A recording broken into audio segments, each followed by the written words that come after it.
मुस्लिम धर्मप्रसारक झाकीर नाईकशी संबंधित संस्था Islamic research foundation म्हणजेच IRF वर केंद्र सरकारने बंदी आणल्यानंतर आता तपास यंत्रणांनी धडक कारवाईला सुरुवात केली आहे।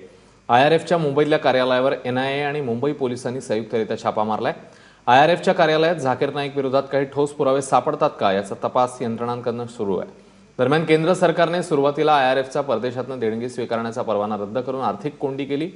यानंतर IRF वर बंदी घालण्यात आली आणि आता IRFच्या कार्यालयावर छापा मारून केंद्राने झाकीरला मोठा दणका दिलाय। आणि आज छापेमारी संदर्भातला आढावा घेतलाय आमचे प्रतिनिधी जितेंद्र दीक्षित यांनी। बघूया। विवादित इस्लामिक प्रचारक डॉक्टर जाकिर नाइक की संस्था इस्लामिक रिसर्च फाउंडेशन के खिलाफ आखिरकार मुंबई पुलिस और नेशनल इन्वेस्टिगेटिंग एजेंसी ने अपनी कार्रवाई शुरू कर दी है। हम इस वक्त दक्षिण मुंबई के डोंगरी इलाके में हैं और ये इस्लामिक रिसर्च फाउंडेशन का दफ्तर है, जहां पर आज सुबह करीब 7 बजे के आसपास से NIA की एक टीम मुंबई पुलिस के साथ में मिलकर कार्रवाई कर रही है। इस दफ्तर के अंदर NIA के अधिकारी मुंबई पुलिस के साथ में मौजूद हैं और दफ्तर की तलाशी ली जा रही है। अंदर जो कागजात वगैरह रखे गए हैं उनकी पड़ताल की जा रही है। इसी हफ्ते केंद्र सरकार ने इस्लामिक रिसर्च फाउंडेशन पर पाबंदी लगाई थी। आप देख सकते हैं कि उस पाबंदी का नोटिस जो है दरवाजे के बगल में भी चिपकाया गया है। भारत सरकार के राजपत्र की कॉपी यहां पर चिपकाई गई है और बताया गया है कि किन किन कारणों पर, किस आधार पर ये पाबंदी लगाई गई है इस्लामिक रिसर्च फाउंडेशन के खिलाफ। इस्लामिक रिसर्च फाउंडेशन के खिलाफ जो ग्राउंड्स हैं पाबंदी के लिए, उनमें अहम है कि ये एक तरह से धार्मिक भावनाओं को भड़काने का काम कर रहे थे। एक अनलॉफुल ऑर्गेनाइजेशन के तौर पर लिस्ट किया गया है इस्लामिक रिसर्च फाउंडेशन को। बीते 3-4 महीनों में इस्लामिक रिसर्च फाउंडेशन कई तरह के विवादों में आया था।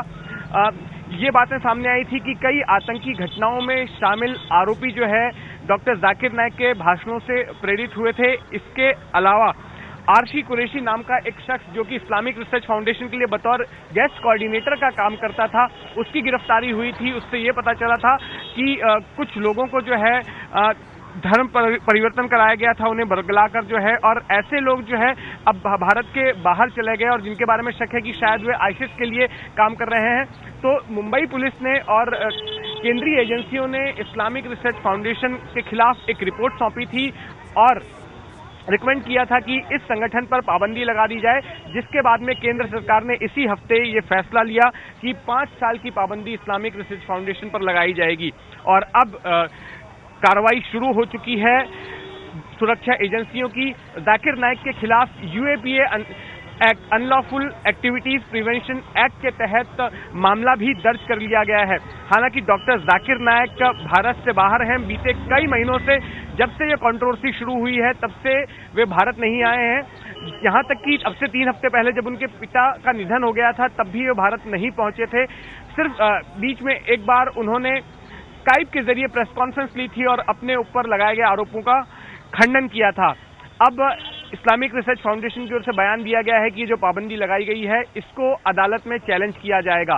कैमरामैन सचिन शिंदे के साथ जितेंद्र दीक्षित, ABP न्यूज, मुंबई।